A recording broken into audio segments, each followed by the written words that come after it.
Get ready. 10 seconds.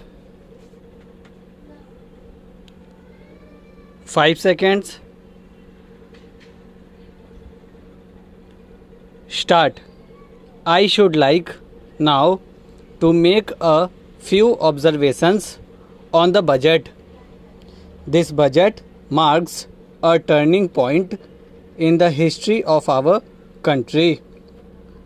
It is no use attempting, as some of my friends have done, either to deprecate the budget very strongly or to suggest that we are not witnessing a few revolution in our methods of fiscal training and technique. I want it to be quite clearly pointed out to my friends that we are now facing the lean years of Indian finance. Hitherto, we had revenue surpluses which were a form of public saving and which were meant to be utilized for capital development. Hereafter, this form of revenue surplus would not be available. We have therefore to find out ways and means of implementing our great program of national reconstruction at minimum cost. My point is that the deficit on revenue account would be of the order of about rupees 19 to 20 crores. Here, let me point out that I do not agree with those of my friends in the finance department who have attempted to suggest that rupees 9 or 18 crores which are obtained from Pakistan should be put to the revenue side of the budget. They are to be put on the capital side. But that does not seriously alter the trend of my argument. What I am suggesting is that we would have to be prepared for a deficit of a much higher order even on the revenue side. That itself should make us realize that there are very many problems which we have to face and that we have to undertake ways and means of increasing the resources of our country so that it might be possible for us to have a greater amount of surplus or a greater amount of public saving for the purpose of financing capital development. The finance minister, in the course of his speech, Mr. Deputy Minister pointed out that the deficits during the past 2 years were of the order of rupees 83 crores. I venture humbly to disagree with him because I feel that when we are talking of deficits, we must take into account the overall deficit incurred by the central government, and that would be of the order of rupees 200 crores. During the years of relatively light expenditure, we had a shortfall of about rupees 200 crores.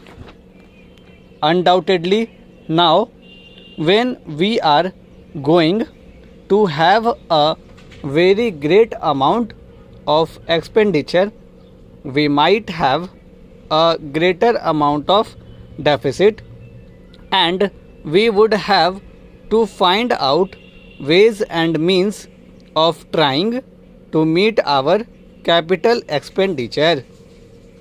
Some members have pointed out that deficit financing is good. Others have pointed out that it is poison. One honorable member who preceded me pointed out that it could be taken like a tonic.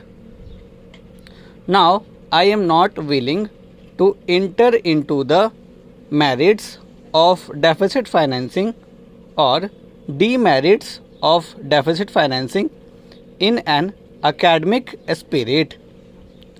The time has now come when we should face realities.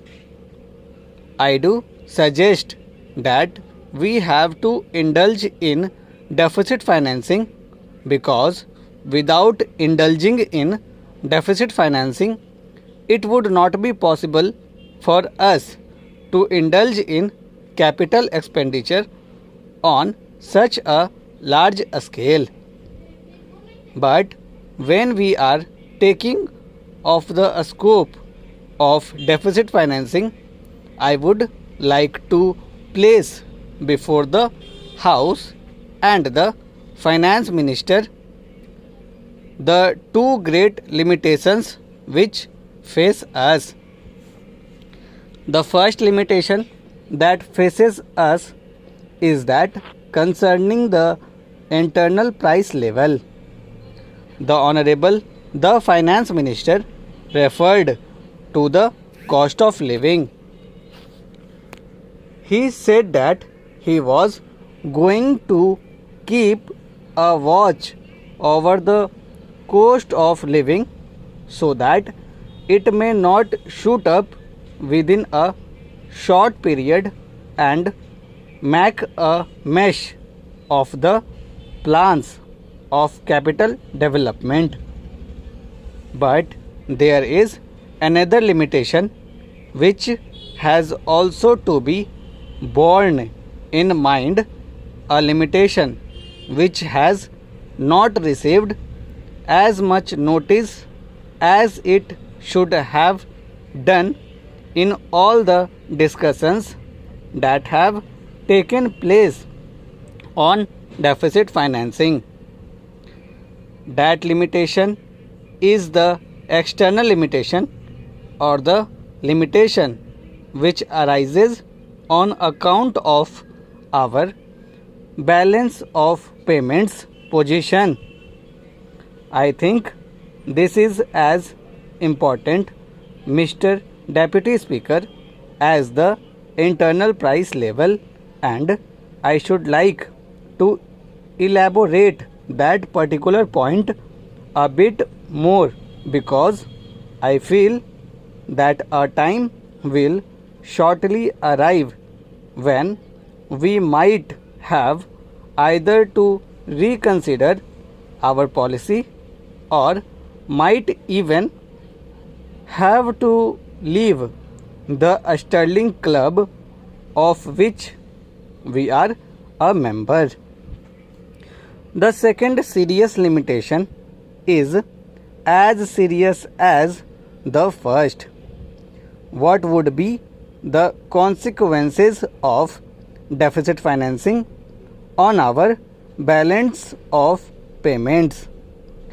The Finance Minister in his budget speech points out that so far as the balance of payments position is concerned, they have now, whether it is by accident or design, a favorable balance, and they have contributed about rupees 63 crores to the dollar pool during the past 6 months. But the moment we indulge in deficit financing, we have to be prepared for worsening of our balance of payments. Stop.